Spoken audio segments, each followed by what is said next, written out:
বিশ্ববিখ্যাত ইলেকট্রিক গাড়ির brand Tesla অবশেষে পা রাখল ভারতের বাজারে। মুম্বাইয়ের নতুন শোরুমে টেসলার মডেল ওয়াইয়ের আনুষ্ঠানিক প্রদর্শনীর মাধ্যমে শুরু হলো যাত্রা। তবে টেসলার এই পথ চলা সহজ হবে না, এমনটাই বলছেন বিশেষজ্ঞরা। ভারতে এই গাড়ির দাম প্রায় $70,000, যা যুক্তরাষ্ট্র বা চীনের তুলনায় অনেক বেশি। এই একই রকম গাড়ি যুক্তরাষ্ট্রের বাজারে পাওয়া যাচ্ছে $45,000, আর চীনে দাম মাত্র $37,000।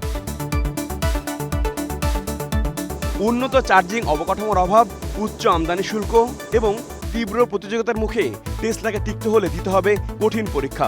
ভারতের প্রতি 235টি গাড়ির জন্য রয়েছে মাত্র একটি চার্জিং স্টেশন। স্থানীয় বাজারে টেসলাকে মোকাবেলা করতে হবে টাটা ও মাহিন্দ্রার মতো জনপ্রিয় ব্র্যান্ডের সঙ্গে, যাদের গাড়ির দাম টেসলার তুলনায় অনেক কম। প্রিমিয়াম সেগমেন্টেও চ্যালেঞ্জ কম নয়। রয়েছে Mercedes EQB, BMW iX1, Volvo EC40 এবং চীনা প্রতিষ্ঠান BYD এর মতো শক্তিশালী প্রতিদ্বন্দ্বী।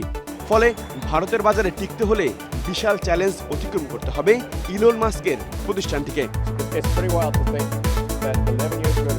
ভারত ছাড়াও আন্তর্জাতিক পরিসরেও টেসলা এখন চাপের মুখে। যুক্তরাষ্ট্র প্রেসিডেন্ট ডোনাল্ড ট্রাম্পের সঙ্গে সম্পর্কের অবনতির পর বিপদে রয়েছেন ইলন মাস্ক। সরকারি ভর্তুকি হারানোর ঝুঁকিতে রয়েছে প্রতিষ্ঠানটি। যুক্তরাষ্ট্র, ইউরোপ ও চীনে টেসলার বিক্রি কমছে। একসময় ইভি বাজারে একচেটিয়া দখল থাকলেও এখন প্রতিযোগিতায় ক্রমাগত পিছিয়ে পড়ছে টেসলা। তবে ভারত সরকার টেসলাকে স্বাগত জানিয়েছে। দীর্ঘ আলোচনার পর টেসলা ভারতের বাজারে প্রবেশের সুযোগ পেয়েছে শর্ত সাপেক্ষে শুল্ক কমানোর মাধ্যমে। তবে দাম এখনও ক্রেতাদের নাগালের বাইরে।